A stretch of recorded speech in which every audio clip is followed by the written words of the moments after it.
Il était une fois un roi qui possédait de nombreux éléphants. Mais l'un des éléphants était très puissant, très obéissant, sensé et habile à la guerre.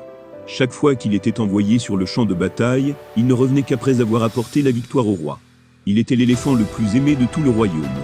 Mais au fil du temps, l'éléphant a commencé par vieillir petit à petit.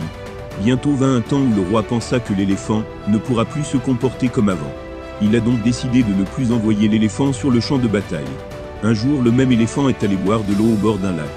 Mais là, ses pieds se sont enfoncés dans la boue, puis ont continué à s'enfoncer. Il a beaucoup essayé, mais il n'a pas pu se retirer de la boue. Les gens ont appris au son de ses cris que l'éléphant était en difficulté. Automatiquement, la nouvelle parvint au roi et le roi atteignit le site avec son peuple. Ils ont essayé différentes façons de le faire sortir, mais rien n'a fonctionné.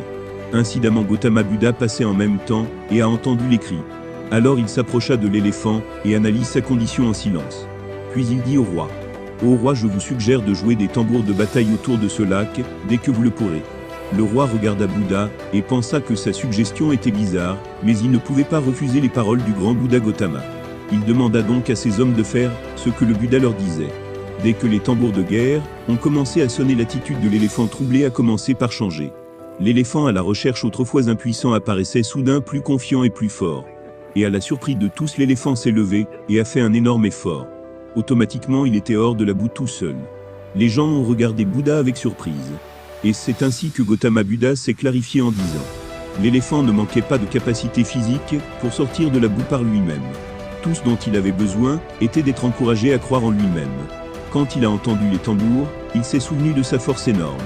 Et quand il s'est senti être l'éléphant fort qu'il était autrefois, il a immédiatement obtenu la victoire. Morale de l'histoire. La plupart du temps dans la vie, nous nous voyons à travers les yeux des autres. Si les autres ne pensent pas que nous méritons quelque chose, nous commençons également à nous sentir sans valeur et vaincus. Mais quand souvenons-nous des paroles du grand et des motivations? Tous les pouvoirs nous apparaissent, et nous pouvons faire tout, et n'importe quoi. Parce qu'on n'a pas la foi et la confiance en nous et on attend l'approbation des autres pour agir. Or la foi est le chimiste en chef de notre esprit. Lorsque la foi est mélangée avec la pensée, l'esprit subconscient capte immédiatement les vibrations et les transforme en un équivalent spirituel qui agit comme la prière sur l'intelligence infinie. Croyez en cela et ne croyez pas que vous êtes faible. Ne perdez jamais confiance en vous. Et vous pouvez tout faire dans cet univers. L'autosuggestion pourrait nous apporter la paix et la prospérité si elle est utilisée de manière constructive, mais elle pourrait également nous conduire à la misère, à l'échec et à la mort si nous ne savons pas vraiment comment elle fonctionne. Si votre pensée est remplie de crainte, de doute et de maigre confiance en votre capacité à saisir et à utiliser les forces de l'intelligence infinie, la loi de l'autosuggestion s'emparera de ces sentiments qui seront traduits par le subconscient en leur équivalent physique. De même que le vent pousse un bateau vers l'est et un autre vers l'ouest, la loi de l'autosuggestion vous élèvera ou vous abaissera selon l'inclination de vos pensées. Voici comment un poète décrit cette loi de l'autosuggestion. Si vous pensez que vous êtes battu, vous l'êtes. Si vous pensez que vous n'osez pas, vous n'oserez pas. Si vous voulez gagner en pensant ne pas pouvoir, il est presque certain que vous ne pourrez pas.